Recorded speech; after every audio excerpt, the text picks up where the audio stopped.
السلام علیکم ورحمۃ اللہ وبرکاتہ۔ اعوذ باللہ من الشیطان الرجیم، بسم اللہ الرحمن الرحیم۔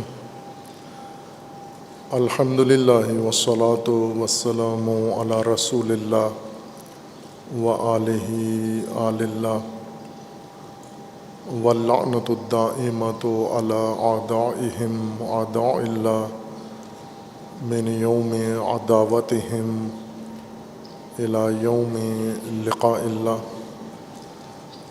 عباد اللہ اوصیکم ونفسی بتقوی اللہ، اتقوا اللہ فإن خیر الزاد التقوی۔ بندگان خدا، آپ سب کو اور اپنے نفس کو تقوی الہی کی وصیت کرتا ہوں، تقوی الہی کی نصیحت کرتا ہوں، تقوی الہی کی جانب دعوت دیتا ہوں و تاکید کرتا ہوں کہ اپنی زندگی تقوی کے مطابق بسر کریں، تقوی کی بنیاد پر نظام زندگی قائم کریں، تقوی کو اپنی زندگی کی بنیاد قرار دیں۔ تقوی حفاظتی تدبیر ہے حق تعالیٰ کی جانب سے انسانی زندگی کے تحفظ کے لیے، انسانیت کی حفاظت کے لیے، انسانی اقدار کی حفاظت کے لیے، اور اس کے بغیر انسانی زندگی غیر محفوظ اور انسانیت غیر محفوظ ہے۔ تقوی اللہ تعالیٰ کا نظام ہے و تدبیر ہے۔ جس طرح سے دین انسان کی زندگی اور ہدایت کے لیے اللہ کی تدبیر ہے،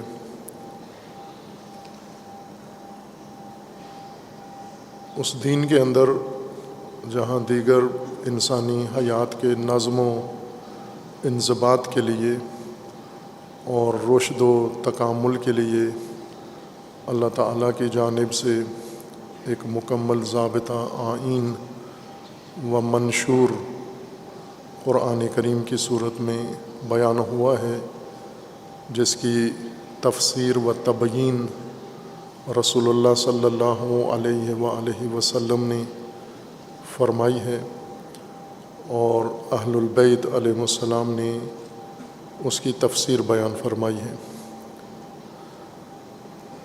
ان ہستیوں میں سے جنہوں نے الہی نظام کو، دین کو، اور دین کے اندر ذیلی نظام انسانی زندگی سے متعلقہ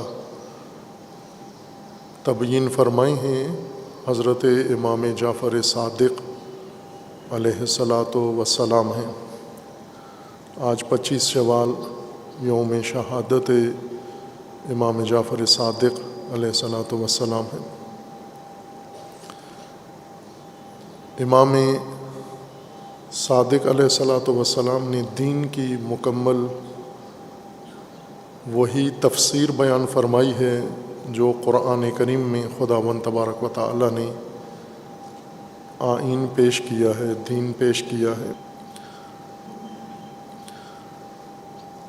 امام کے علاوہ بھی متعدد افراد نے تاریخ میں، تاریخ اسلام میں، یعنی اسلام کے آغاز سے لے کر آج تک مختلف افراد نے، علماء نے،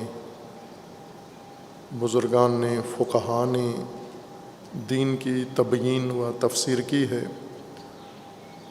حضرت امام صادق علیہ الصلاۃ والسلام نے بھی دین الہی کی تفسیر و تبیین پیش کی ہے، اور وہ موجود ہے اس وقت۔ ایک اللہ تعالیٰ کی نعمت ہے، شکر ہے خدا کا اس نعمت پر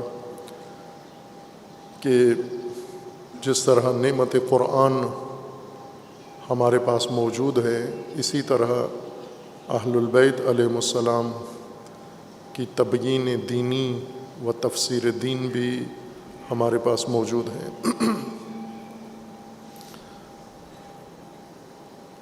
امام جعفر صادق علیہ الصلاۃ والسلام کا عہد امامت اور جو کچھ امام نے دین کی تشریح میں بیان فرمایا ہے، یہ قیامت تک آنے والے انسانوں کے لیے، مومنوں کے لیے، مسلمین کے لیے عظیم بنیادی ہدایت کا سرمایہ اور ذریعہ ہے، جس کا کوئی اور متبادل نہیں ہے۔ خصوصاً آج موجودہ زمانہ اور موجودہ نسل انسانی، اس کے لیے امام صادق علیہ الصلاۃ والسلام کی تفسیر دین، تبیین دین اور سیرت عملی اور عہد امامت اور امامت عملی ہدایت کا ذریعہ ہے، ہدایت کا مجموعہ ہے۔ لیکن جس طرح عمومی طور پر دین کی نسبت عموماً بے رغبتی موجود ہے،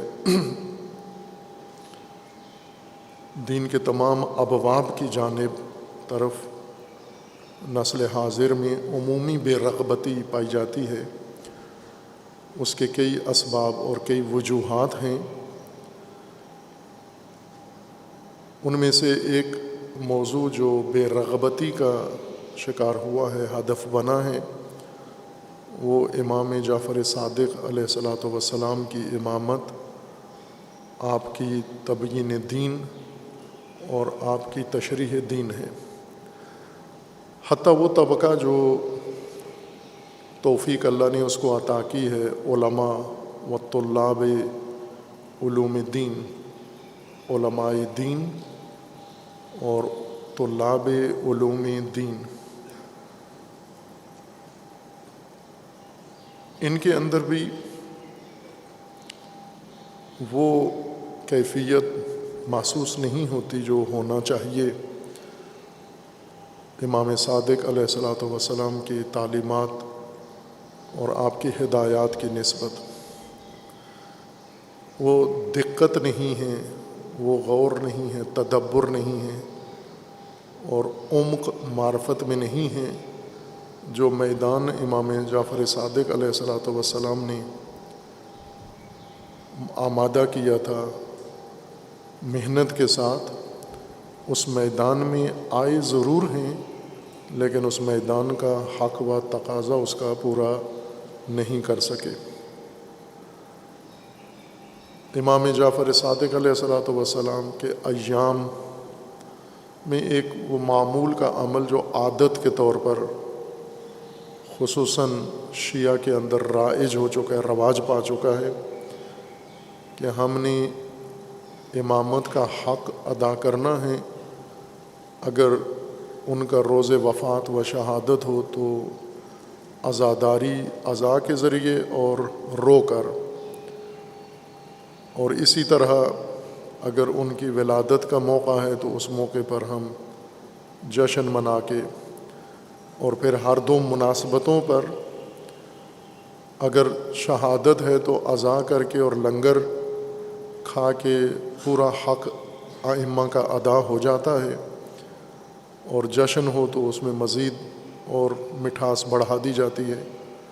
لنگر و جشن کے علاوہ بھی اس میں بعض دیگر کام بھی شامل کر دیے گئے ہیں۔ امام جعفر صادق علیہ الصلاۃ والسلام کی امامت کا حق اور وہ عظیم احسان جو امت کے اوپر کیا ہے، وہ صرف ایک مجلس عزا سے پورا نہیں ہوتا۔ ہر نسل مدیون ہے ہدایت میں، علم میں امام جعفر صادق علیہ الصلاۃ والسلام کی۔ خصوصاً موجودہ نسل جس صورتحال کی شکار ہے، اسی میں تدبیر امام جعفر صادق، تدبیر جعفری اور سیاست جعفری اور حکمت جعفری راہ نجات ہے۔ جس طرح ہم نے فقط فقہ کا عنوان جعفری قرار دیا ہے، لیکن باقی شعبے جعفری صفت نہیں رکھتے، انہیں ہم نے دیگر حیثیتیں اور عناوین قرار دیے ہیں۔ آگاہی بہت ہی کم ہے امام جعفر صادق علیہ الصلوۃ والسلام کے متعلق، حتیٰ وہ طبقہ جو دن رات امام جعفر صادق علیہ الصلوۃ والسلام کی تعلیمات میں زندگی گزار رہا ہے، آپ کے بیان کیے ہوئے احکام، آپ کے بیان کی ہوئی روایات، اس کے باوجود بھی ہم امام جعفر صادق علیہ الصلوۃ والسلام کے متعلق موجودہ عام نسل کی آگاہی اور سطح آگاہی دیکھیں، افسوسناک حد تک کم ہے یا نہیں ہے۔ ظاہر ہے ہر نسل کی آگاہی کا ذمہ دار اسی نسل کے اندر طبقہ علماء ہے، یہ آگاہی کے ذمہ دار ہیں۔ مختلف طبقات ہیں ان کی امت کے اندر، معاشرے کے اندر طبقاتی ذمہ داریاں ہیں۔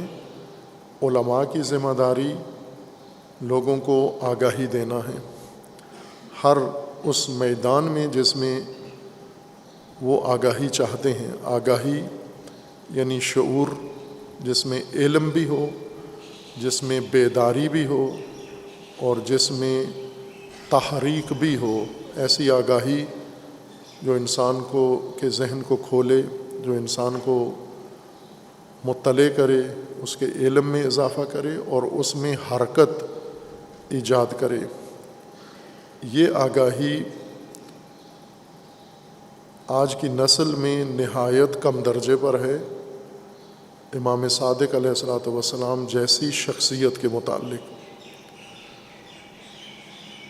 اس وقت جو حیرت و گمراہی نظر آتی ہے عملی طور پر موجودہ زمانے میں، موجودہ نسل کے اندر، خواہ وہ کوئی بھی تقسیم میں کوئی بھی حیثیت رکھتے ہوں، بالعموم مسلمانوں کو دیکھیں ہم تمام فرق و مذاہب سے بالا تر ہو کر، یا مخصوصاً وہ لوگ جو یہ سعادت رکھتے ہیں کہ انہیں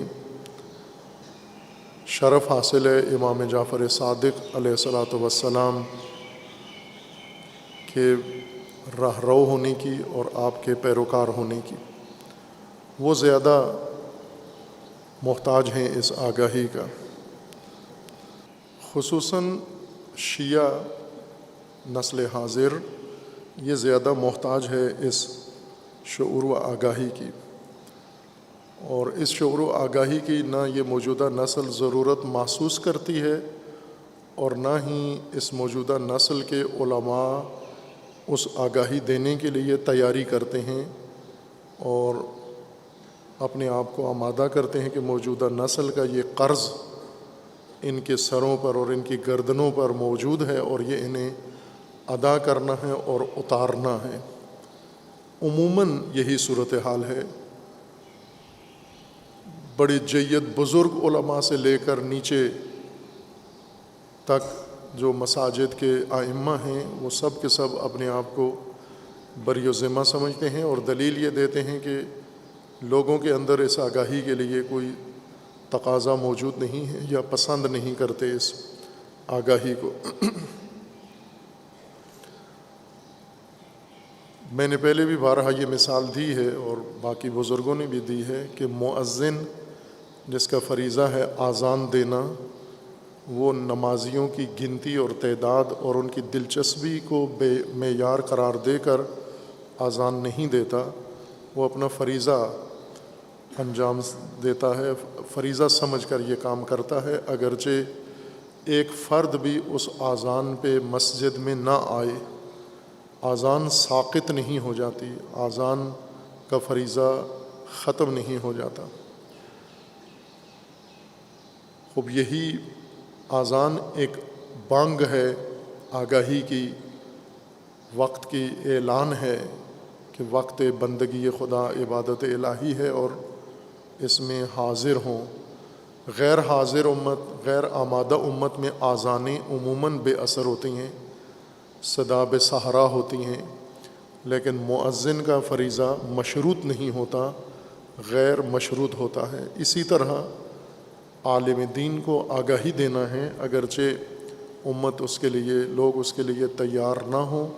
یہ اذان آگاہی کی، یہ بانگ بیداری، یہ فریضہ ہے، عالم کا تعہد ہے اپنے رب کے ساتھ۔ امام جعفر صادق علیہ الصلاۃ والسلام کا عصر بہت ہی خصوصیات رکھتا ہے اپنے اندر۔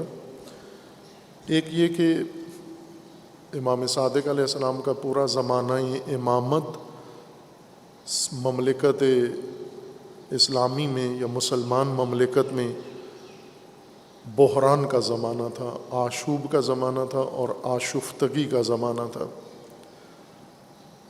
بدترین نظام حکومت بنو امیہ کا، تاریخ کا بدترین ظالمانہ ترین نظام، غیر انسانی، یہ اپنے زوال کی طرف بڑھ رہا تھا۔ اس کی جڑیں کمزور ہو چکی تھیں اور حکمران بنو امیہ کے ایسی آفات کا شکار ہو چکے تھے اندرونی طور پر، جس کی بنیاد پر ان کے اقتدار کے ستون کمزور پڑ گئے تھے، اور تدریجاً ان کا اختتام کی طرف سفر تھا۔ اور جو ہو گیا عصر امام صادق علیہ الصلاۃ والسلام کے زمانہ میں، امام کی موجودگی میں، امام کے سامنے اور امام کے محضر میں یہ سیاسی بحران پیدا ہوا۔ ایک ظالمانہ نظام کو اس نے کمزور کیا، وہ سرنگون ہوا، اور اس کی جگہ پر دوسرا ستمگر نظام، ظالمانہ نظام اس کا جاگزین و جانشین ہوا۔ اب یہ دونوں کام امام صادق علیہ السلام کے زمانہ میں انجام پائے۔ سیاسی طور پر امام جعفر صادق علیہ الصلاۃ والسلام کے زمانہ کی یہ خصوصیت ہے زمانہ امامت کی کہ مجموعی طور پر امام کو 10 حکمران حکومت پر بیٹھے نظر آئے۔ امام نے 10 حکمرانوں کی حکومت میں رہ کر امامت کی ہے، اور وہ 10 حکمران سب ایک دوسرے سے بدتر، سفاک، مکار، شیطان اور ہر حوالے سے بہت ہی پست اور گھٹیا انسان تھے۔ ان کی سیاست بھی اور ان کی شخصیت بھی، اور ایسے گھٹیا حکمرانوں کے دور حکومت میں امام جعفر صادق علیہ السلام جیسی ہستی، انہوں نے تدبیر الہی اور حکمت الہی سے دین خدا کی تفسیر کی اور مسلمین کی ہدایت انجام دی۔ یہ سیاسی دور خود اپنی جگہ پر مستقل موضوع ہے کہ یہ 10 حکمران کس کماش کے تھے، کس طرز کی حکومت تھی ان کی۔ ان میں کچھ چیزیں آپس میں مشترک تھیں اور کچھ چیزیں مختلف تھیں، اور ہر حکمران آ کر ایک علیحدہ دباؤ ایجاد کرتا تھا اہل البیت کے لیے، اور خصوصاً امام جعفر صادق علیہ الصلاۃ والسلام کے لیے۔ دوسری چیز جو امام جعفر صادق علیہ الصلاۃ والسلام کے زمانہ میں شروع ہوئی اور اپنے انتہا کو پہنچی، وہ یہ زمانہ فکری انتشار کا بھی زمانہ تھا۔ اس سے پہلے جو دور گزرا ہے مسلمان ریاست کا، اس میں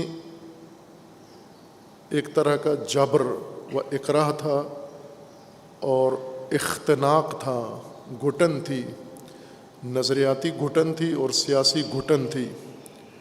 لہٰذا کسی کو سیاسی اظہار وجود کا بھی موقع نہیں ملتا تھا، اور اسی طرح کسی کو نظریاتی اور علمی اظہار وجود کا بھی موقع نہیں ملتا تھا۔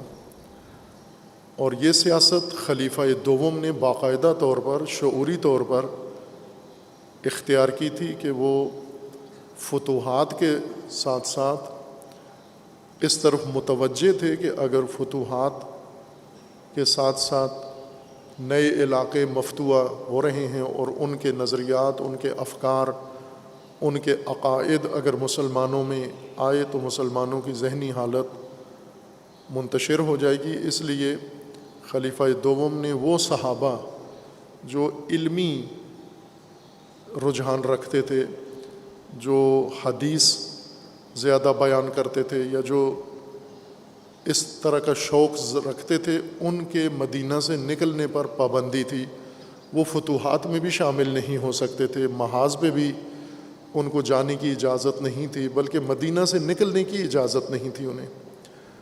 اور اسی طرح انہوں نے اپنے عہد میں پابندی لگا دی کہ حدیث بالکل کسی صحابی نے حدیث نہیں دوسرے صحابی کو بتانی۔ اس میں بھی ان کی غرض تھی، مقصد تھا، تاکہ ان کو اس تشدد سے اور انتشار فکری سے بچائیں۔ وہ یہ سمجھتے تھے کہ حدیث سے رسول بیان کرنے سے، چونکہ مختلف ہیں حدیثیں، ہر ایک متضاد حدیثیں بیان کرتے ہیں لوگ، تو یہ اپنی اپنی مرضی کی حدیثیں بیان کریں گے اور اس طرح ان کے اندر کنفیوژن پیدا ہو جائے گی اور توجہ جہاد سے ہٹ جائے گی، جو ان کے مطمع نظر میں تھی کہ ہم نے تمام مسلمانوں کو، صحابہ کو جہاد کی طرف متوجہ رکھنا ہے۔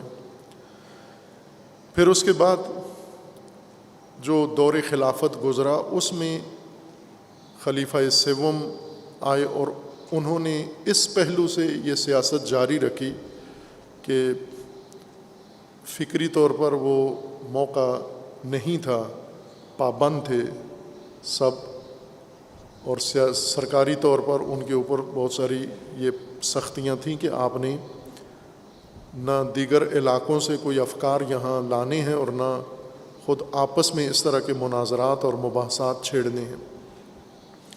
امیر المومنین کے زمانے میں مختصر دور حکومت 4-4.5 سال کا گزرا، جو بہت ہی آشفتہ دور تھا، جس کے اندر اندرونی فتنے زیادہ تھے۔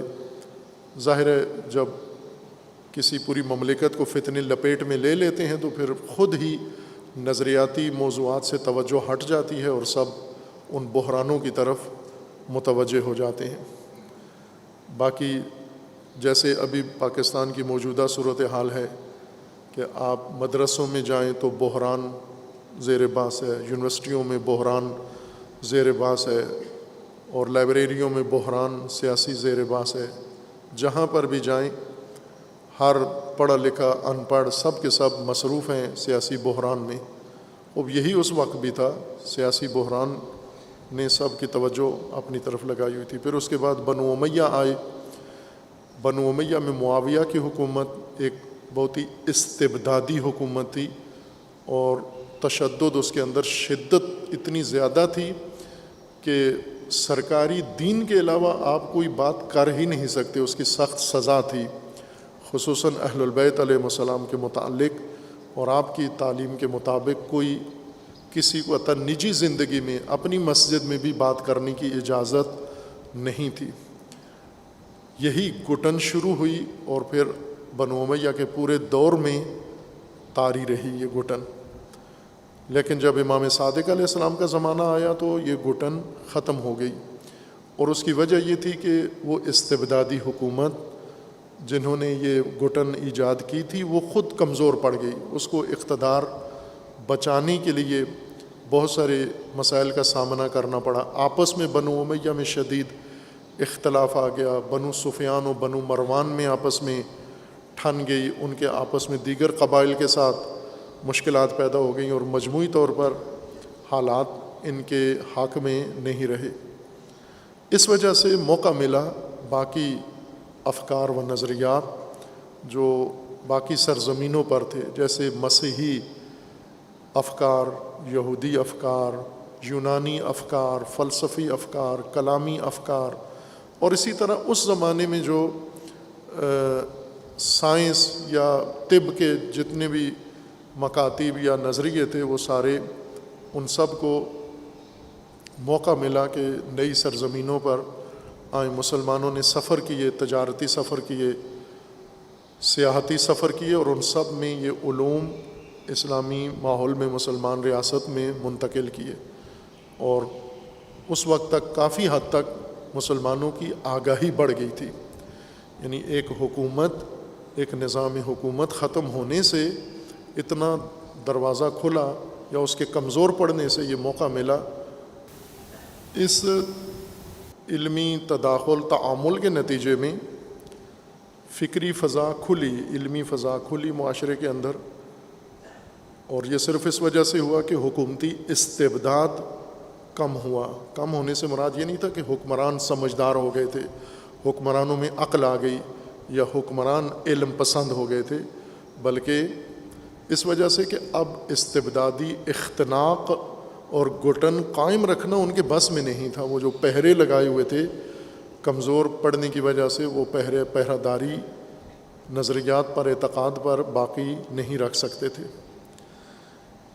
اس کے نتیجے میں امام جعفر صادق علیہ الصلاۃ والسلام کے زمانے میں فرقہ سازی کا عمل شروع ہوا۔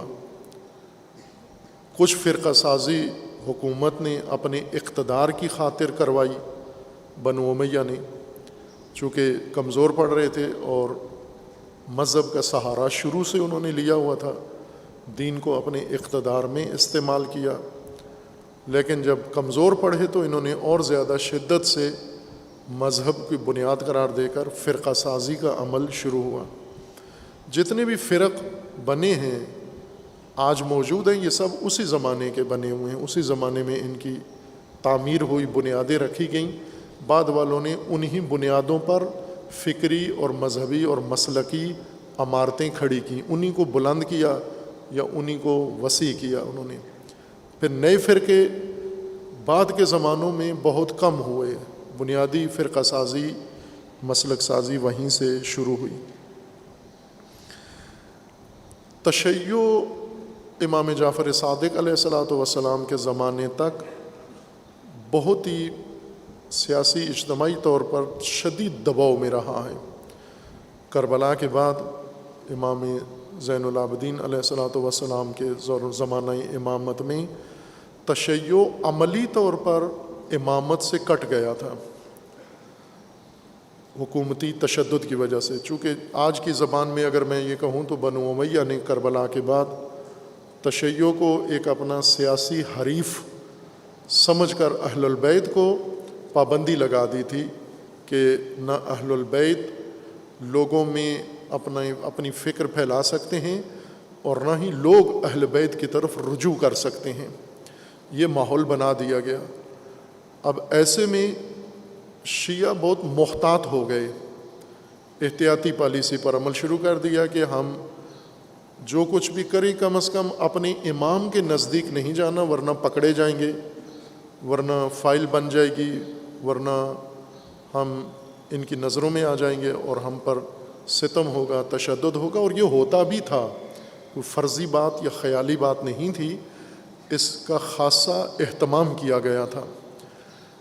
لیکن اگر ستمگر حکومت اہتمام کرتی ہے کہ تشیع کو اپنے مرکز سے کاٹنے کے لیے، اپنے رہبر و پیشوا و امام سے دور کرنے کے لیے اگر ایک ستمگر حکمران یہ سارا بندوبست کرتا ہے، تو کیا تشیع اپنے آپ کو ستمگروں کی پالیسی کے مطابق اسی سانچے میں ڈھال لے جس طرح ظالم سوچتا ہے کہ تشیع سے عملی میدان لے لیا جائے، تشیع کو محصور کر دیا جائے اور خصوصاً تشیع کو اپنے رہبر و مرکز سے دور کر دیا جائے؟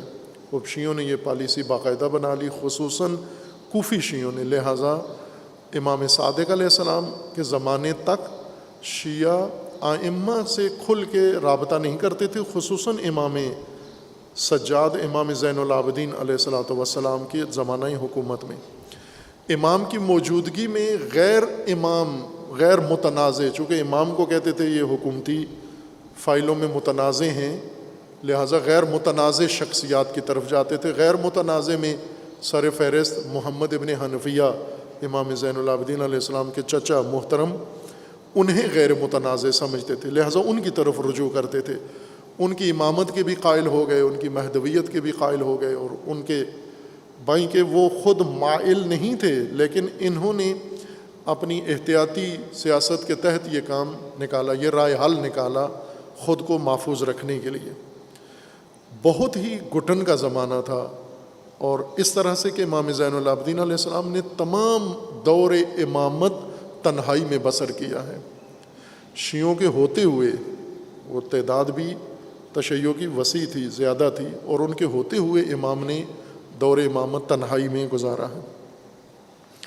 امام باقر علیہ الصلوۃ والسلام کے زمانے میں یہ سلسلہ جاری تھا، لیکن بیچ میں امام باقر علیہ السلام کے زمانے میں ایک اور سیاسی یہ تبدیلی آئی کہ عمر ابن عبد العزیز بنو امیہ میں سے ہی ایک حکمران، مختلف طرز عمل کا، مختلف شخصیت کا مالک اور مختلف خصوصیات رکھنے والا یہ جوان خلیفہ ان کا برسر اقتدار آیا، جو شروع میں عیاش، لاپرواہ اور بنو امیہ ہی جیسا تھا، جس طرح ان کے خاندان میں تربیت ہوتی تھی ان کے بچوں کی، اور مکار و شیطان اور جفاکار ہوتے تھے بنو امیہ شروع سے، یہ بھی ایسا ہی تھا۔ لیکن بیچ میں اللہ تعالیٰ نے اس کو کوئی توفیق دی اور یہ خود متوجہ ہوا اس طرح سے کہ اس نے اہل البیت کے ساتھ ناانصافی اپنی جوانی کے ایام میں محسوس کر لی۔ خود نقل بھی کرتے ہیں کہ میں نے اپنے باپ کو دیکھا کہ میرا باپ جب بنو امیہ کی پالیسی کے مطابق مدینہ میں جمعے کا خطبہ دیتا تھا تو اہل البیت پر لعن طعن کرتا تھا، امیر المومنین پر، چونکہ حکومتی پالیسی یہ تھی، نوٹیفیکیشن یہ آیا ہوا تھا دمشق سے کہ آپ نے یہ کام کرنا ہے، اور وہ کرتا تھا۔ لیکن وہ بہت فصیح خطیب تھا، لیکن جب اس موضوع پہ آتا تھا تو اس کی آواز لرز جاتی تھی، دھیمی ہو جاتی تھی، اس کا گلا خشک ہو جاتا تھا، اور یہ چیپٹر ادا نہیں کر سکتا تھا۔ اور میں بہت حیران ہوتا کہ میرا باپ یہاں آ کے لڑکھڑا کیوں جاتا ہے اس موضوع پر، یہ تو وہ موضوع ہے جس پر باقی جذبات میں آتے ہیں اور آوازیں بلند کرتے ہیں، لیکن میرا باپ جو ہے وہ دھیما پڑ جاتا ہے۔ تو ایک دن میں نے باپ سے پوچھ ہی لیا کہ یہ کیوں ہوتا ہے آپ کے ساتھ؟ میں نے کئی دفعہ یہ محسوس کیا ہے کہ جب اس موضوع پہ آتے ہو خطبے کے اس حصے پر تو آپ کی آواز لڑکھڑا جاتی ہے۔ تو باپ نے مجھے اکیلے میں خلوت میں کہا، حدیث بتائی کہ فلاں راوی نے حدیث میں نے سنی ہے کہ انہوں نے امیر المومنین علی علیہ السلام کے متعلق رسول اللہ کا یہ فرمان بیان کیا ہے۔ میں جب بھی بنو امیہ کے اس حکم پر آتا ہوں کہ علی علیہ السلام کو دشنام دینی ہے تو میرے سامنے وہ رسول اللہ کی حدیث آ جاتی ہے تو میرا گلا رند جاتا ہے۔ ایک طرف سے میں سیاسی بنو امیہ کے خاندان کا حصہ ہوں اور یہاں والی بھی ہوں، اور دوسری طرف سے میرے سامنے رسول اللہ کا یہ فرمان آتا ہے تو میں اس وجہ سے اس تذبذب میں پڑ جاتا ہوں۔ یہ پہلی آگاہی تھی، ایک چنگاری تھی جو عمر ابن عبد العزیز کو لگی کہ اس کا مطلب یہ ہے کہ بنو امیہ رسول اللہ کے دین کے مقابلے میں اہل البیت کو نشانہ بنا رہے ہیں کہ رسول اللہ نے تو اہل بیت کے بارے میں کچھ اور کہا۔ پھر اس کے بعد اس شخص کا شوق بڑھا اور تھوڑا بہت امام باقر علیہ السلام کے قریب بھی ہوا، حکومت سے پہلے، پھر حکومت کے دوران بھی اس نے رابطہ رکھا۔ یہ تھوڑا سا موقع اس شخص کی وجہ سے انہوں نے وہ تمام نوٹیفیکیشن کینسل کرا دیے کہ کوئی بھی اہل البیت کو دشنام نہیں دے سکتا۔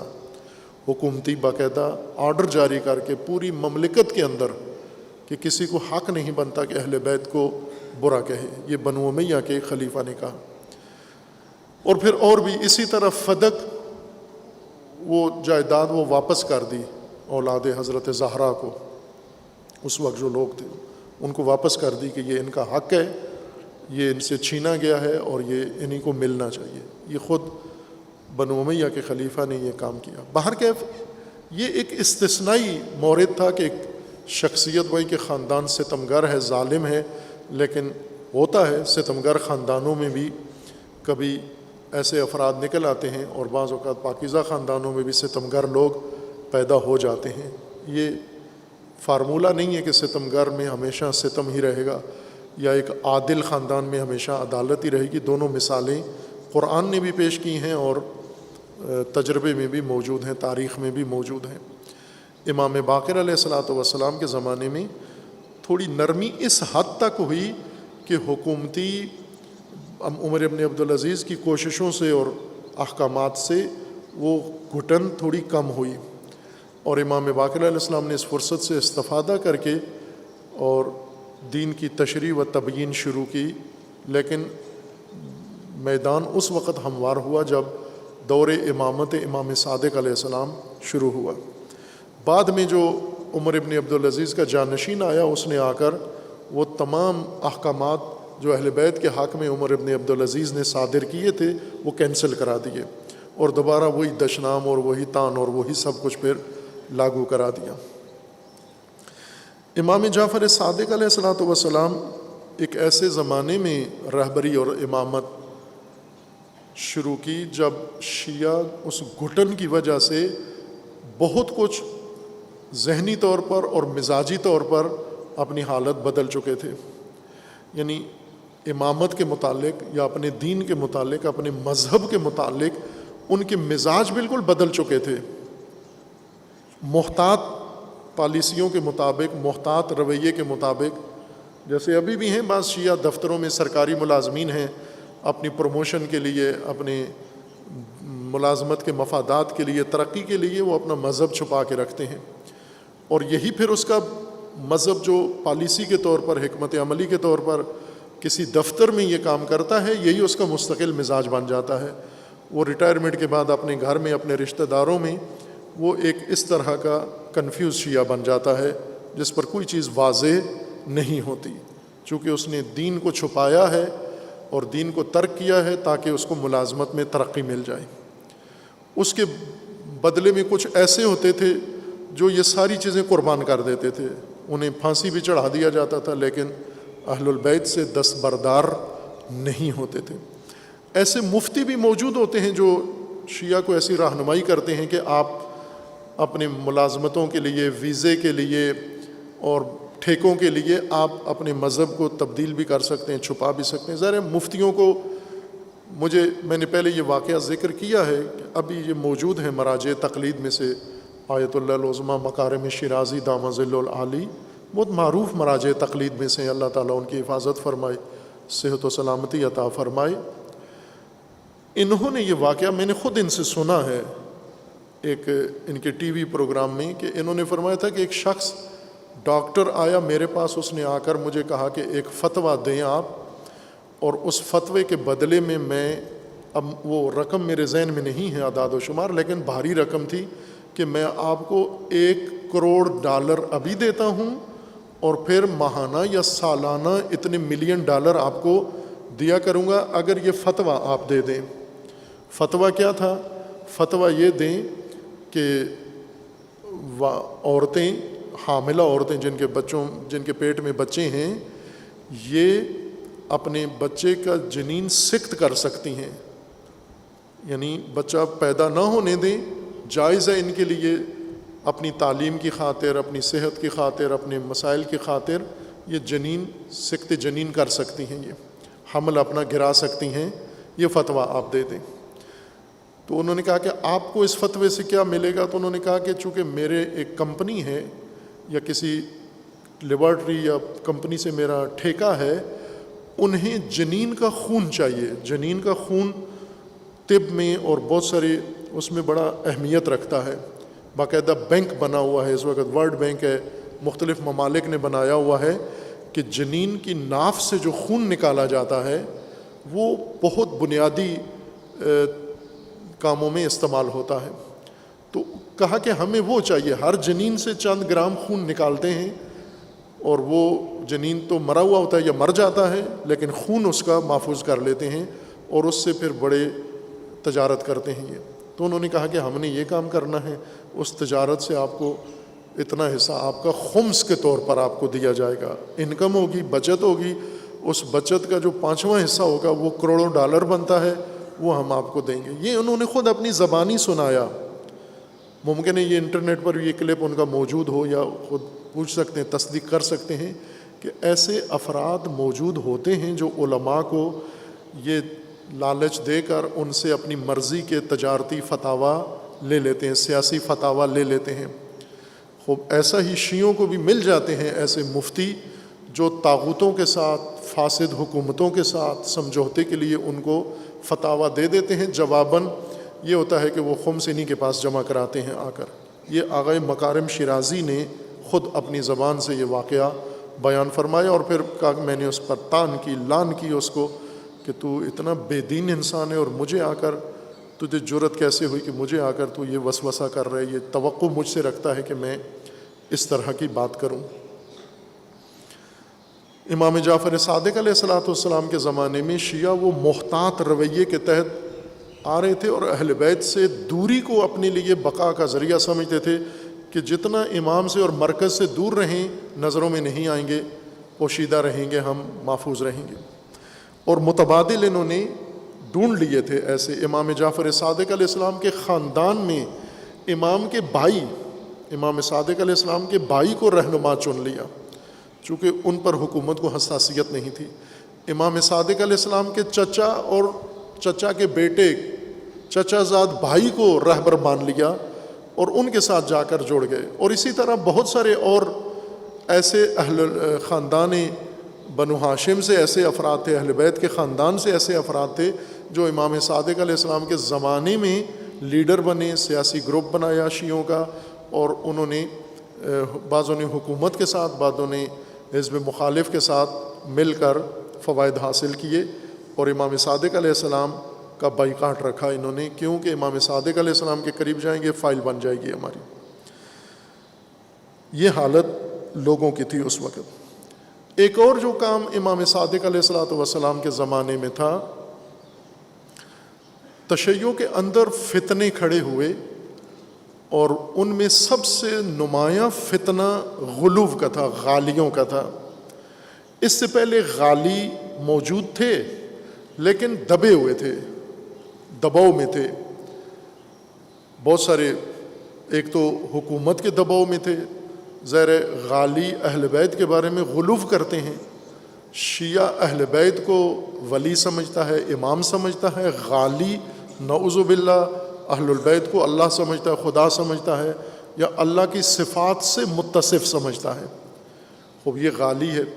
تو جو اہل بیت کے اوپر جن کو حساسیت تھی بنو امیہ کو، تو وہ تو اہل بیت کو امام ماننے والوں کو جینے نہیں دیتے تھے، تو اہل بیت کو خدا ماننے والوں کو تو بے درجہ اولیٰ انہوں نے دباؤ میں رکھا ہوا تھا۔ لہٰذا ان کے ڈر سے یہ کھل کے سامنے نہیں آتے، لیکن جب عمومی فضا سیاسی گھٹن کم ہوئی اور تھوڑا نظریاتی اور علمی تبادلہ شروع ہوا، انہوں نے بھی موقع غنیمت سمجھا اور انہوں نے بھرپور طریقے سے امام جعفر صادق علیہ السلام کے مقابلے میں ایک تشیع کا سلسلہ قائم کر لیا، اور امام علیہ السلام کا ایک بڑا وقت اور توانائی ان کے متعلق صرف ہو گئی، ان کو اپنے سے دور رکھنے میں اور لوگوں کو آگاہ کرنے میں کہ ان کا تشیع سے اور امامت سے کوئی تعلق نہیں ہے، یہ بھی اتنی ہی دشمن ہیں ہمارے جتنے بنو امیہ دشمن ہیں ہمارے۔ یہ بھی ایک امام جعفر صادق علیہ السلام کے زمانے میں اہم موضوع تھا۔ امام جعفر صادق علیہ السلام نے اپنے عہد امامت میں ایک اور بہت اہم جو ان کے زمانے میں موضوع پیش آیا، وہ سیاسی قیام تھے حکومتوں کے خلاف۔ ان میں سے بہت سارے اہل بیت کے نام پر تھے۔ 3 بڑے قیام امام جعفر صادق علیہ السلام کے زمانے میں انجام پائے جو مسلحانہ تھے، اور ان تینوں میں امام جعفر صادق علیہ السلام شریک نہیں ہوئے۔ اب ان کے بارے میں روایات اور تاریخ میں دونوں طرح کے قول ہیں۔ ایک یہ کہ امام صادق علیہ السلام ان کے مخالف تھے، اور باقیوں میں روایت میں کچھ میں یہ ہے تاریخی روایات میں کہ امام مخالف نہیں تھے، حامی تھے، لیکن عملاً ان کا حصہ نہیں تھے، شریک نہیں ہوئے ان کے ساتھ۔ جیسے قیام زید بن علی، امام علیہ السلام کے جو چچا تھے زید بن علی، امام باقر علیہ السلام کے بھائی، معروف شخصیت، زید شہید کے نام سے معروف ہیں، جن کے پیروکار آج بھی فرقہ زیدیہ یا مذہب زیدی کہلاتے ہیں۔ یہ یمن کے حوثی اور دیگر ممالک میں یہ فرقہ موجود ہے۔ یا زیدی سید، انہی کی اولاد زیدی سید ہیں۔ زیدی فرقہ اور زیدی سید میں فرق ہے۔ زیدی سید اثنا عشری ہیں، اور زیدی فرقہ وہ امام مانتے ہیں زید بن علی کو۔ خب ان کا قیام امام جعفر صادق علیہ السلام کے زمانے میں وقوع پذیر ہوا۔ نفس زکیہ جو امام علیہ السلام کے ظاہراً بھتیجے لگتے ہیں، یہ ان کا قیام ہوا نفس زکیہ، اور یہ وہ پرہیزگار پارسا شخصیت تھے کہ ان کے والد نے بھی ان کو امام مان لیا تھا کہ امام جعفر صادق نہیں ہیں بلکہ نفس زکیہ محمد ہیں۔ اسی طرح امام ہی کے خاندان سے ایک تیسری شخصیت، ایک امام کے بھائی، وہ بھی اسی طرح، انہیں بھی لوگوں نے اور حکومت نے یا دوسروں نے امام کے مقابلے میں لانے کے لیے کیا اور قیام کیا۔ بہرکیف اس طرح کے قیام جو حکومت کے خلاف، بنو امیہ کی حکومت کے خلاف شروع ہوئے، اور ائمہ نے اس میں، امام نے اس میں شرکت نہیں کی، کہ یہ بہت ایک اہم موضوع ہے۔ اور ایک وہ قیام ہے جس میں شیعہ تقسیم ہو کر کچھ بنو امیہ کی مخالفت میں بنو عباس کے حق میں چلے گئے۔ زیادہ شیعہ توانائی اور طاقت امام صادق علیہ السلام کے زمانے میں امام صادق کے اختیار میں نہیں تھی، بلکہ شیعہ جمعیت، شیعہ اکثریت، شیعہ جو پاور تھی وہ ساری کچھ شیعہ لیڈروں نے اچک لی، اور موقع پرست تھے، وہ موقع پرستی سے فائدہ اٹھا کر انہوں نے وہ ماحول بنا لیا اور شیعوں کو اپنے ساتھ ملا کر اور بنو عباس کے حق میں وہ طاقت استعمال کی، جیسے ابو مسلم خراسانی اور ابو سلمہ، یہ دو بڑے لیڈر تھے، جرنیل تھے، جنہوں نے دراصل سیاسی نقشہ بدلا ہے۔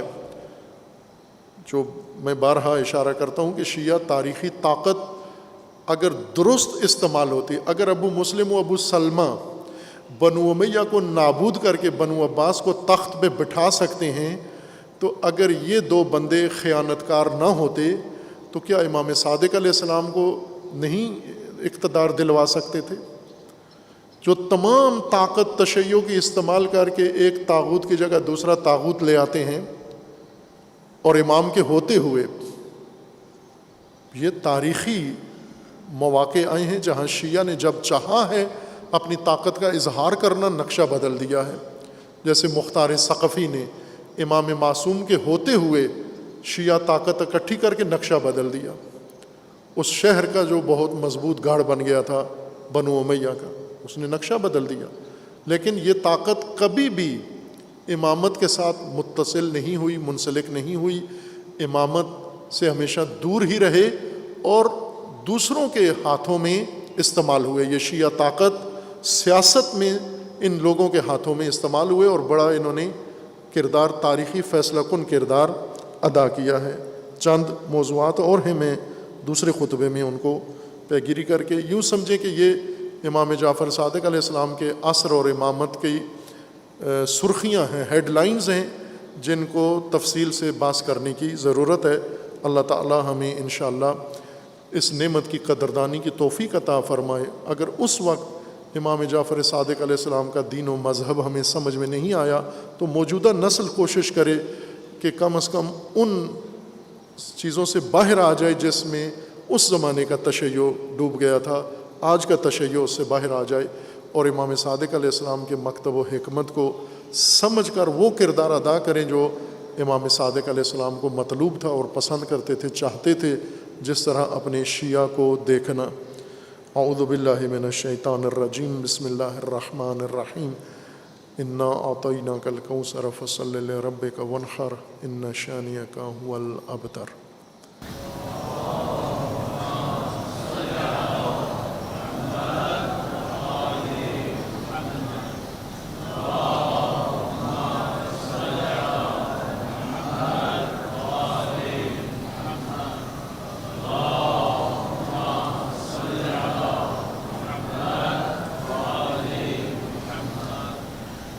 اعوذ باللہ من الشیطان الرجیم، بسم اللہ الرحمن الرحیم، الحمد للہ والصلاة والسلام علی رسول اللہ وآلہ آل اللہ، سیما علی امیر المؤمنین علی ابن ابی طالب علیہ الصلاۃ والسلام، و فاطمۃ الزہرا سیدۃ نساء العالمین، والحسن والحسین سیدی شباب اہل الجنہ و صبطی الرحمہ، و علی ابن الحسین و محمد ابن علی و جعفر ابن محمد و موسیٰ ابن جعفر و علی ابن موسیٰ و محمد ابن علی و علی ابن محمد والحسن ابن علی والحجت ابن الحسن القائم المنتظر المہدی حجج اللہ علی عبادہ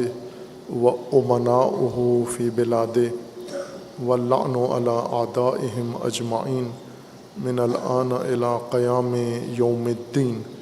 عباد اللہ اوصیکم و نفسی بتقوی اللہ، اتقوا اللہ فإن خیر الزاد التقوی۔ بندگان خدا، آپ سب کو اور اپنے نفس کو تقوی الہی کی وصیت کرتا ہوں، تقوی الہی کی نصیحت کرتا ہوں، تقوی الہی کی جانب دعوت دیتا ہوں و تاکید کرتا ہوں کہ اپنی زندگی تقوی کے مطابق بسر کریں، تقوی کی بنیاد پر نظام زندگی قائم کریں۔ تقوی انسانی زندگی کی حفاظت کی تدبیر ہے، انسانی کرامت کی حفاظت کی تدبیر ہے، انسانی شرف کی حفاظت کی تدبیر ہے۔ 25 شوال روز شہادت امام جعفر صادق علیہ الصلاۃ والسلام تمام امت اسلامیہ کو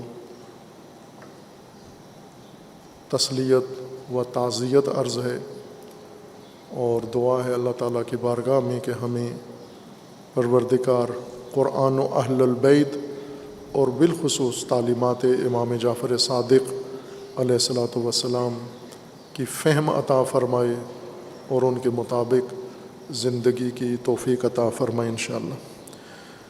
امام جعفر صادق علیہ الصلاۃ والسلام نے اپنے عہد امامت میں جو خصوصیات تھیں، ایک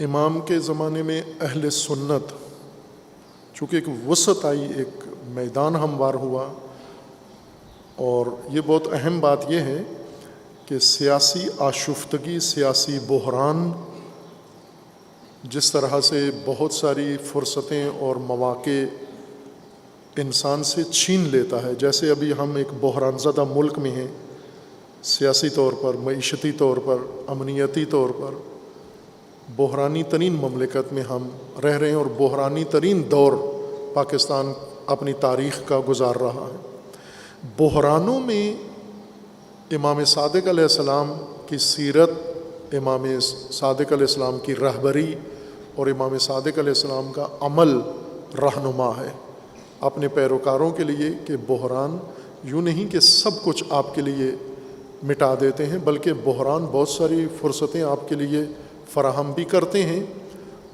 اگر آپ بحرانوں کا حصہ نہ بنیں اور بحرانوں میں اپنی طاقت طاغوتوں کے پلڑے میں نہ ڈالیں، جس طرح امام جعفر صادق علیہ السلام کے عہد میں شیعوں نے اپنی ساری طاقت جمع کر کے طاغوتوں کے پلڑے میں ڈال دی۔ ایک محتاط لوگ تھے جو پہلے سے چلے آ رہے تھے امام زین العابدین علیہ السلام کے زمانے سے، وہ آخر تک دور ہی رہے، کنارہ کش رہے، اور ایک وہ طبقہ تھا جنہوں نے موقع سے فائدہ اٹھایا، تشیع کی طاقت کو جمع کیا مختلف علاقوں میں، اور جمع کر کے ساری طاقت اکٹھی کر کے ڈال دی بنو عباس کے کھاتے میں، اور بنیادی کردار ادا کر کے بنو عباس کو اقتدار میں لے آئے۔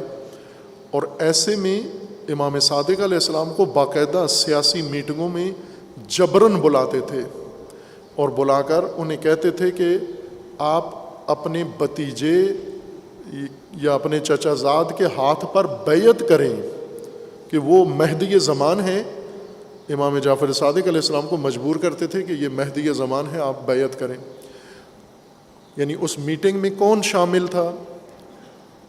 اس میں صفا، جو پہلا خلیفہ بنو عباس کا بانی بنا، منصور دوانیقی جو بہت ہی ستمگر و ظالم بنو عباس کا حکمران تھا، اور اس کے میٹنگ کے اندر امام جعفر صادق علیہ السلام کے چچا محترم اور چچا محترم کا بیٹا عبداللہ، اور اسی طرح اور خاندانی، اور ابو مسلم خراسانی، یہ اس میٹنگ کے شرکاء میں سے تھے۔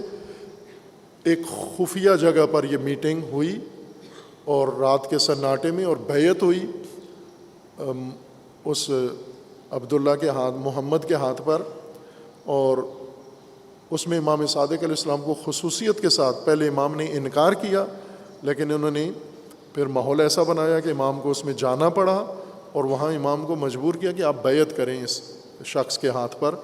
امام نے انہیں بھی سمجھایا، وہ جو بنو عباس بیٹھے ہوئے تھے انہیں بتایا کہ یہ کتنے صفاک لوگ ہیں، اور بنو ہاشم کو بتایا کہ تم سارے ان کے ہاتھوں سے ذلیل ہو کے مارے جاؤ گے، اور ایسا ہی ہوا۔ ایک ایک قول امام صادق علیہ السلام کا درست ثابت ہوا، اور یہی دو خائن ابو مسلم اور ابو سلمہ، یہ دونوں بنو عباس کے ہاتھوں بہت ذلت کے ساتھ دونوں مارے گئے۔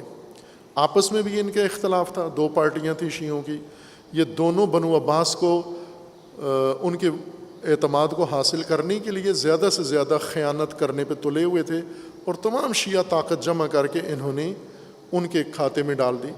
جب بنو عباس کے حق میں قیام ہوا شروع سیاسی، تو پیش پیش یہ ہوتے تھے، ہر علاقے میں وسائل یہ جمع کرتے، افراد یہ جمع کرتے، ہر چیز میں یہ آگے آگے نمایاں ہوتے، اور بنو عباس نے ان پر بھروسہ کیا ہوا تھا، اور بعد میں انہی کے ہاتھوں قتل بھی ہو گئے۔ امام جعفر صادق علیہ السلام نے اہل سنت کے ساتھ ایک بہت ہی بنیادی اسٹریٹجک رابطہ قائم کیا، یہ امام کی طرف سے تھا، نہ کہ اہل سنت کے اکابرین جو اس وقت تھے، یہ ان کی درایت نہیں تھی۔ امام جعفر صادق علیہ السلام نے یہ تدبیر کی کہ جب مقابلے میں جو فرقے بن رہے ہیں، اب آپ توجہ کریں کہ آج بنے ہوئے فرقے ایک دوسرے کے مقابلے میں ہیں، اس وقت بن رہے تھے فرقے ایک دوسرے کے مقابلے میں، اور جب بن رہے ہوتے ہیں فرقے تو ان میں زیادہ تشدد ہوتا ہے، تعصب ہوتا ہے، اور ان میں زیادہ مسائل ہوتے ہیں جب تشکیل کی حالت میں ہوتے ہیں، چونکہ اس وقت جذباتیت ہوتی ہے، اس وقت بہت سارے ان کا خون جوش مار رہا ہوتا ہے، اور اس وقت اپنی توانائیاں ساری اکٹھے کر کے اس زمانے میں جب یہ فرقے بن رہے تھے، امام جعفر صادق علیہ السلام نے یہ تدبیر کی کہ ان کو اپنے قریب کیا، اتنا ان کا اعتماد حاصل کیا کہ انہوں نے امام کی شاگردی شروع کر دی۔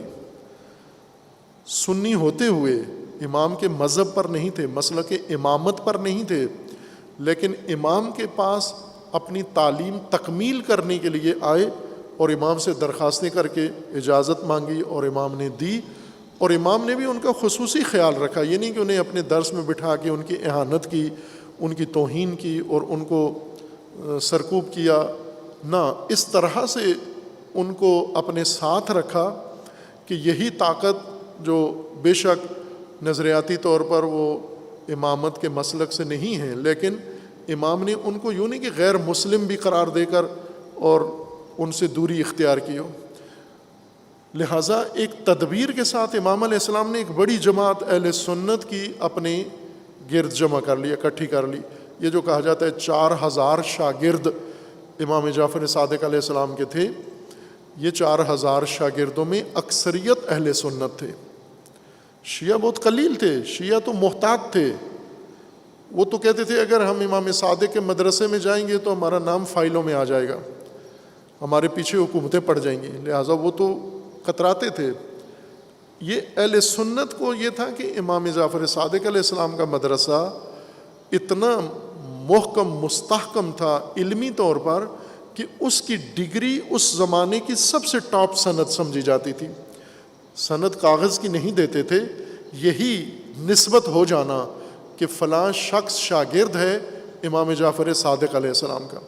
خوب یہ در امام نے کھولا تو لوگ آئے نا اس کے اندر، اگر امام یہ در بند رکھتے تو کہاں آتے یہ لوگ، اتنے بڑے بڑے اہل سنت کے اکابرین، جن میں آپ یوں کہیں کہ امام 4 امام ہیں اسی زمانے کے، یہ اسی عہد میں یہ ائمہ کم و بیش آگے پیچھے پیدا ہوئے، امام ابو حنیفہ، امام احمد حنبل، امام مالک اور امام شافعی۔ امام شافعی کے تو مجذوب اہل البیت ہیں، وہ تو ان کو تو اہل سنت خود سنی مانتے ہی نہیں ہیں، انہیں کہتے ہیں یہ شیعہ ہیں، رافضی ہیں، اور انہوں نے خود کہا بھی ہے کہ اگر محبت اہل البیت، محبت آل رسول رافض ہے تو میں رافضی ہوں۔ یہ تو جھجکتے بھی نہیں تھے، وہ تو مجذوب اہل البیت تھے۔ اسی طرح امام ابو حنیفہ ان کے بارے میں انہیں کسی اپنے شاگرد نے پوچھا کہ آپ کی عمر کتنی ہے؟ انہوں نے کہا 2 سال، جبکہ وہ میرے خیال میں 60 سال کے تھے. کہا 2 سال. تو انہوں نے کہا 2 سال کیسے بنتی ہے؟ تو انہوں نے کہا وہ 2 سال جو امام جعفر صادق کے پاس پڑے ہیں بس وہی میری عمر ہے، باقی ضائع ہے ساری. اگر میں اپنی عمر شمار کروں تو وہ 2 سال ہی ہیں. اور وہ کہا کرتے تھے لولا سنتان لہلک نعمان، اگر یہ 2 سال نہ ہوتے نعمان ہلاک ہو جاتے. نعمان ابن ثابت امام ابو حنیفہ کا اصل نام ہے.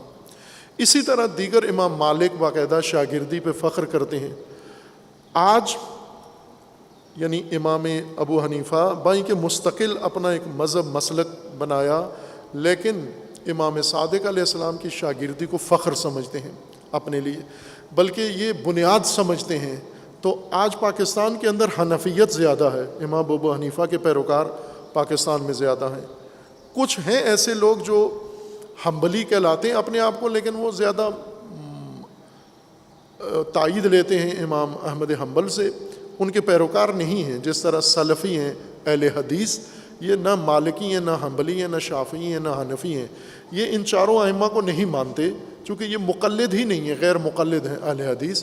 لیکن اگر ائمہ میں سے کسی کو بہتر سمجھتے ہیں تو وہ امام احمد حنبل کو بہتر سمجھتے ہیں. امام تیمیہ کے جو پیروکار ہیں اور ان کی تعلیمات اور مسلک و مذہب پر چلنے والے اپنے آپ کو نزدیک سمجھتے ہیں اعتقادی طور پر امام احمد حنبل کے. حنفیت زیادہ ہے. اب حنفیت اپنے آپ کو رہین منت سمجھتی ہے فقہ جعفری کے اور امام جعفر صادق علیہ السلام کے. خب اگر امام جعفر صادق علیہ السلام اور امام ابو حنیفہ یہ 2 استاد شاگرد ہو سکتے ہیں تو پاکستان میں فقہ جعفری اور فقہ حنفی میں تضاد کیوں ہے اور ٹکراؤ اور جنگ کیوں ہے؟ جب امام جعفر صادق اور امام ابو حنیفہ میں جنگ نہیں ہے بلکہ شاگردی و استادی ہے، تو امام جعفر صادق علیہ السلام کے پیروکاروں کو تو آج استادی کا بھرم باقی رکھنا چاہیے تھا. آج انہیں ایسا موقع فراہم کریں کہ جس طرح سے ان کی تاریخ بتاتی ہے اسی طرح سے یہ آج آپ کے ساتھ ہوتے اور آپ کے اداروں میں آ کر فخریہ طور پر فقہ جعفریہ کی سند لیتے، اور جس طرح امام صادق علیہ السلام نے یہ تعامل ایجاد کیا تھا وہ یہاں پر ہونا چاہیے تھا.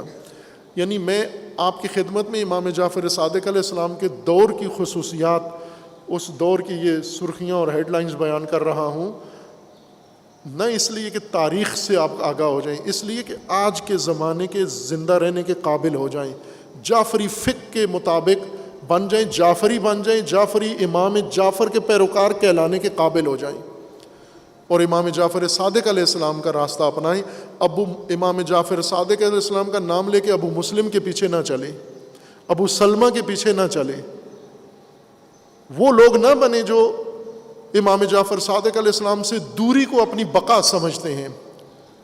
فخر کریں. امام خمینی نے اپنے وصیت نامے میں لکھا، میں فخر کرتا ہوں کہ امام جعفر صادق علیہ السلام کا امام اور امام جعفر صادق میرے امام ہیں. اگر امام جعفر صادق پہ فخر نہیں ہو سکتا، یقین جان لیں اس کائنات میں کسی چیز کے اوپر اور فخر نہیں ہو سکتا. یہ وہ نعمت ہے اللہ تعالیٰ کی آپ کے پاس ہے اور آپ وارث ہیں اس نعمت کے، لیکن اس کے ساتھ تعلق تو قائم کریں آپ.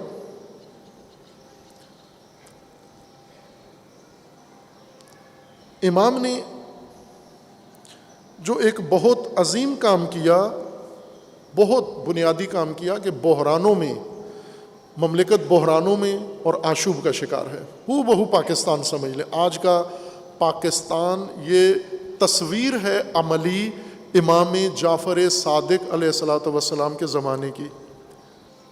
آج کا موجودہ پاکستان بحران کے اعتبار سے میں کہہ رہا ہوں، ہو بہو تصویر پیش کر رہا ہے.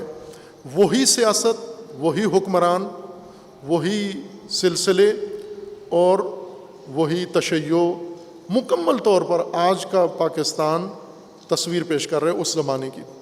خوب اس دور میں امام جعفر صادق علیہ السلام کی تدبیر آپ مشاہدہ کریں کہ اس آشوب میں اور اس بحران میں سیاسی میں جہاں پر وہ فتنہ لپیٹ رہا تھا، یعنی بنو امیہ اور بنو عباس نے ہر چیز آپس میں تقسیم کر لی تھی، ہر چیز، مملکت، سرزمینیں، بیت المال، امت، قوم، انسانیت، مذاہب، مسالک، دین، ہر چیز دونوں نے بانٹ لی تھی، یا بنو امیہ یا بنو عباس.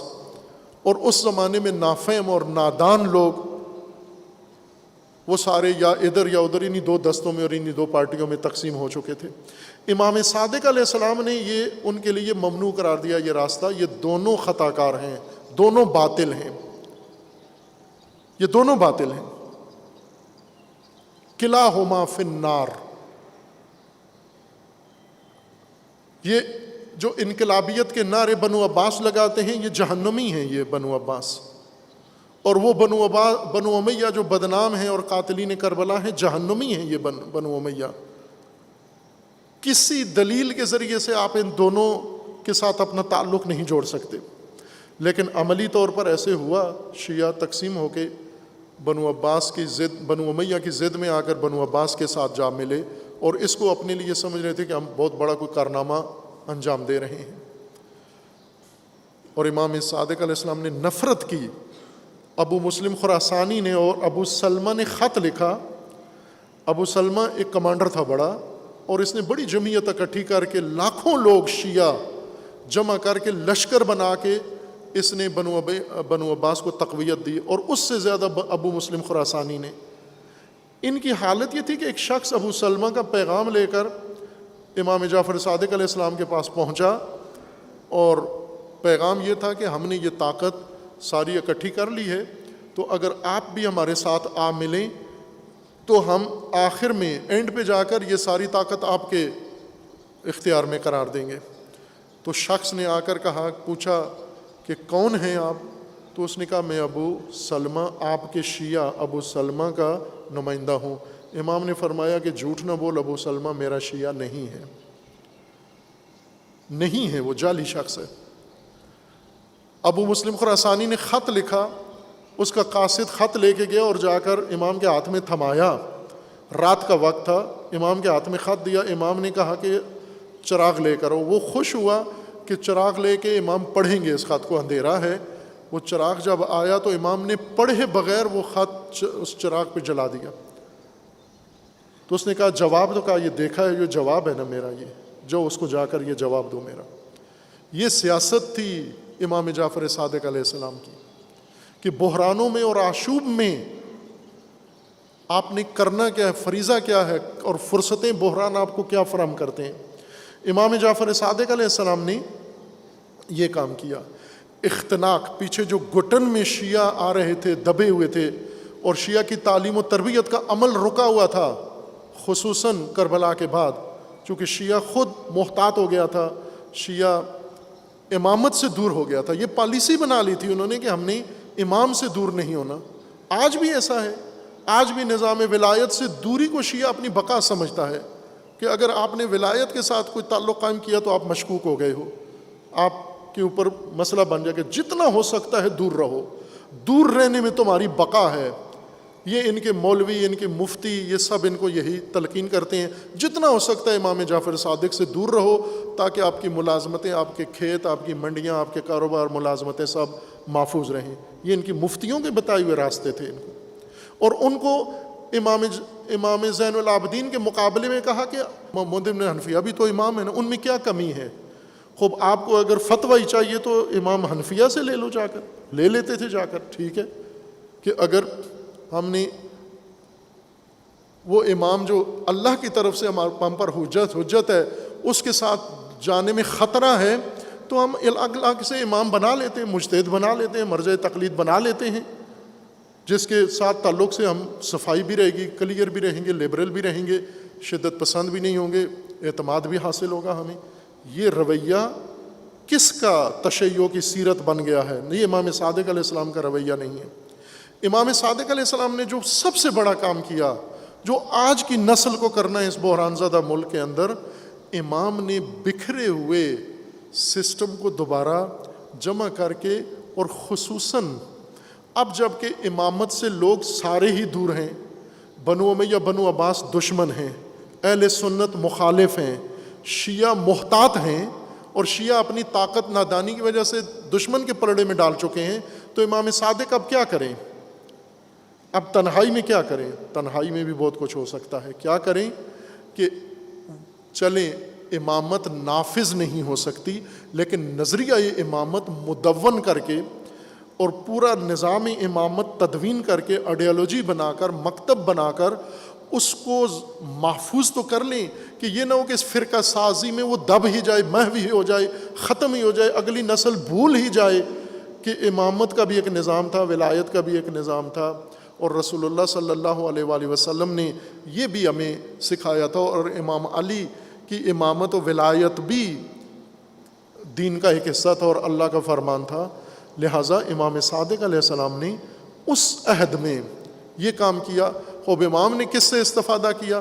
ظاہر ہے کہ یہ جو 4000 پڑھنے آتے تھے، امام ابو حنیفہ کو سامنے بٹھا کر امام علیہ السلام نے کیا درس دیا ان کو؟ قرآن کی تبیین کی، قرآن کی تبیین کی. وہی راوی جو چند ایک شیعہ راوی تھے وہ بیٹھ کر یہ سارا لکھتے رہتے تھے، اور امام علیہ السلام کا وہ سارا بیان کردہ وہ تبیین ساری محفوظ کر کے اور اس کو ایک باقاعدہ مکتب کی شکل دے کر ہر چند اس زمانے کی سرکار نے وہ مکتب امام صادق کا جعفری قبول نہیں کیا، لیکن امام صادق علیہ السلام نے مکتب کو ان بنیادوں پر قائم کر دیا کہ اب حکومتیں اس کو ختم بھی کرنا چاہیں ناممکن ہے ان کے لیے. اب اگر لوگ عملاً ترک بھی کر جائیں تو اصل مکتب محفوظ رکھنا یہ امام صادق علیہ السلام کی حکمت عملی تھی. امامت کے مکتب کو اس خوبصورتی کے ساتھ امام نے محفوظ رکھا. آپ توجہ کریں کس دور میں، کن حالات میں، کس گھٹن میں، کن سختیوں میں اور کن بحرانوں کے اندر امام علیہ السلام نے مکتب امامت کو، تشیع کو نہ صرف محفوظ رکھا بلکہ اس کو تدوین کیا، اس آئیڈیالوجی کو مدون کیا، اس کی تبیین کی، اس کی وضاحت کی، اس کو تعلیم دیا لوگوں کے اندر کہ اگر تمہارے دلوں میں جگہ نہیں ہے تو کم از کم کتابوں میں محفوظ رہے، کہ کوئی نسل تو آئے گی جو آ کر اس مکتب کو سمجھے گی. اور امام خمینی نے اس لیے کہا کہ میں فخر کرتا ہوں امام صادق علیہ السلام پر. اور امام خمینی فرماتے ہیں کہ یہ زرارہ و مسلم ہیں، جو مسلم جنہوں نے یہ ابن مسلم جنہوں نے یہ مذہب محفوظ کیا ہے، یعنی رہین منت ہے، کہ اس وقت یہ لوگ اگر یہ مکتب محفوظ نہ کرتے تو امام خمینی کو کیسے پتہ چلتا کہ طاغوتوں کے مقابلے میں زندگی کا ادب امامت کے مکتب میں کیا ہے. یہ امام صادق علیہ السلام نے بتایا. امام صادق علیہ السلام نے تعلیم دی کہ اپنا حق بھی طاغوت سے حاصل نہیں کر سکتے. جب شخص پوچھا کہ آپ کے دو شیعہ اگر آپس میں لڑ پڑیں تو کیا کریں، تو امام نے فرمایا کہ وہ ہماری روایات کی طرف رجوع کریں، قرآن کی طرف رجوع کریں. کہا اگر قرآن میں نہ ہو، کہا روایت کی طرف رجوع کریں. کہا اگر روایت میں نہ ہو، روایت میں ہو تو دو روایتیں ٹکرا رہی ہوں، کہا تو وہ جو زیادہ صحیح روایت ہے. اس نے کہا اگر دونوں ایک طرح کی ہوں تو پھر امام نے بیان شروع کر دیا جس کا راوی ایسے ہو ایسے ہو. تو اس نے کہا سب برابر ہیں ہر چیز میں. تو امام نے فرمایا کہ اس صورت میں جب سب میں برابر ہیں تو آپ ان دونوں روایات کو چھوڑ کر آپ تیسری تدبیر امام نے فرمایا کہ یہ کام کرو، احتیاط کرو، لیکن طاغوت کی طرف رجوع نہیں کر سکتے. طاغوت کو نہیں اپنا زندگی کا بنیاد قرار دے سکتے. لیکن یہ ایسے مفتی تھے جو تشیع کو امام زین العابدین سے، امام باقر علیہ السلام سے، امام صادق علیہ السلام سے دور کر کے مصلحتیں بتا کر اور کیا کیا مفادات بتا کر تشیع کو اس طرح پراکندہ کر کے طاغوتوں کے پلڑے میں ڈال کر ان کو مضبوط کر دیتے تھے. اور انہوں نے وہ جو امامت کی توانائی تھی وہ طاغوتیت کے کھاتے میں ڈال دی. عزیزان، یہ کردار پڑھنا بہت ضروری ہے کہ امام صادق علیہ السلام نے آشفتگی سیاسی بحران میں کس طرح سے امت کی رہبری کی، اور نہ صرف اس نسل کی، آنے والی نسلوں کی. اور میں سمجھتا ہوں کہ سب سے بڑھ کر اگر رہنمائی کی ہے تو آج کی پاکستانی نسل کی رہنمائی کی ہے.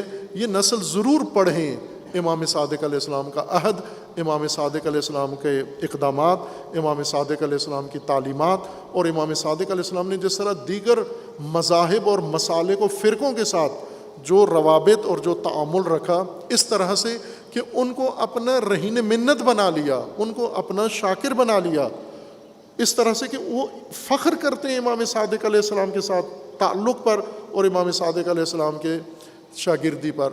یوں نہیں کہ امام علیہ السلام نے صرف ایک لکیر کھینچ دی کہ یا مجھے امام مانو یا نکل جاؤ. نہ، اگر نہیں بھی امام مانتے ہو، اپنے مذہب پر قائم ہو، تو بھی امام جعفر صادق کی تعلیم میں گنجائش ہے کہ آپ کو قبول کر سکتے ہیں، آپ ہمارے ساتھ چل سکتے ہو، آپ امامت کے مکتب سے استفادہ کر سکتے ہو۔ تو امام ابو حنیفہ کی سیرت پر آج کا حنفی پاکستان عمل کرے، اور امام صادق علیہ السلام کی سیرت پر آج کا پاکستانی جعفری اگر عمل کرے، تو یہ دو چیزیں بھی ایسے ہی آپس میں احترام کا رشتہ ان میں قائم ہو جائے گا جس طرح وہاں پر احترام کا رشتہ قائم تھا۔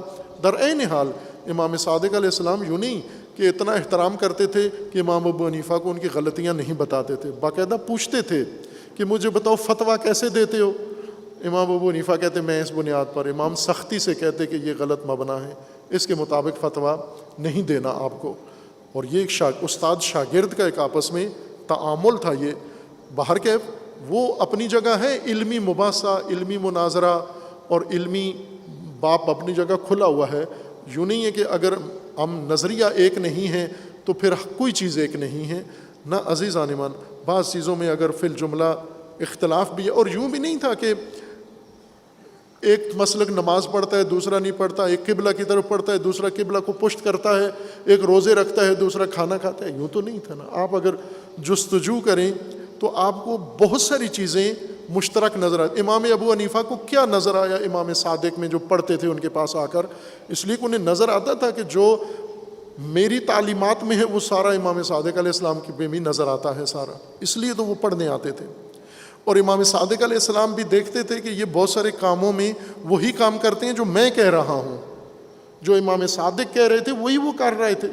کچھ چیزوں میں اختلاف بھی تھا، اس اختلاف کو امام نے بھی ان کو گنجائش چھوڑی ہوئی تھی اور انہوں نے بھی وہ حد ملحوظ رکھی ہوئی تھی، لہٰذا فرقہ تفرقہ نہیں بنا۔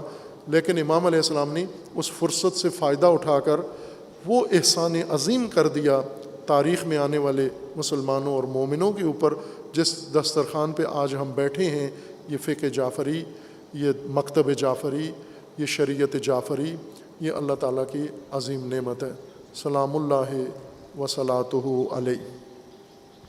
خداوند تبارک و تعالیٰ ہمیں اہل البیت و قرآن کو سمجھنے کی توفیق عطا فرمائے، اور دین قرآنی و دین اہل البیت خداوند تبارک و تعالیٰ ہمیں عمل کرنے کی توفیق عطا فرمائے، اور سیرت امام جعفر صادق و تعلیمات امام جعفر صادق علیہ الصلاۃ والسلام اس کو سمجھ کر آج کے اس پرآشوب دور میں بحران میں اسی طرح بحران کے اندر ہم کردار ادا کریں جس طرح امام صادق علیہ السلام نے اپنے سیاسی عہد کے سیاسی بحران میں جو رہنمائی امت کی اور ہدایت کی اور انہیں نجات کا راستہ بتایا۔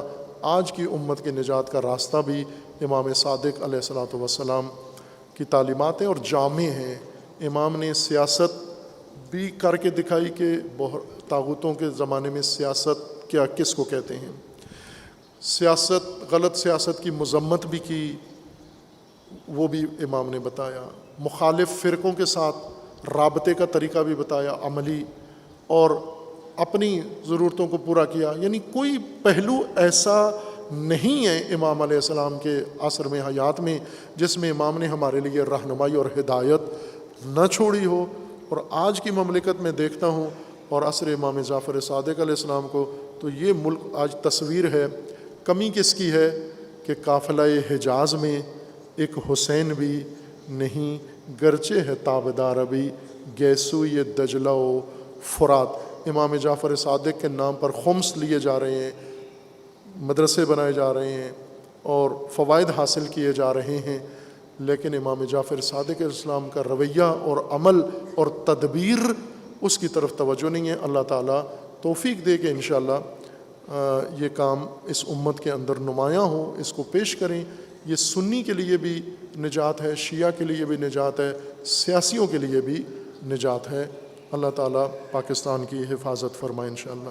اعوذ باللہ من الشیطان الرجیم، بسم اللہ الرحمن الرحیم۔ قل هو اللہ احد اللہ الصمد لم یلد ولم یولد ولم یکن لہ کفوا احد۔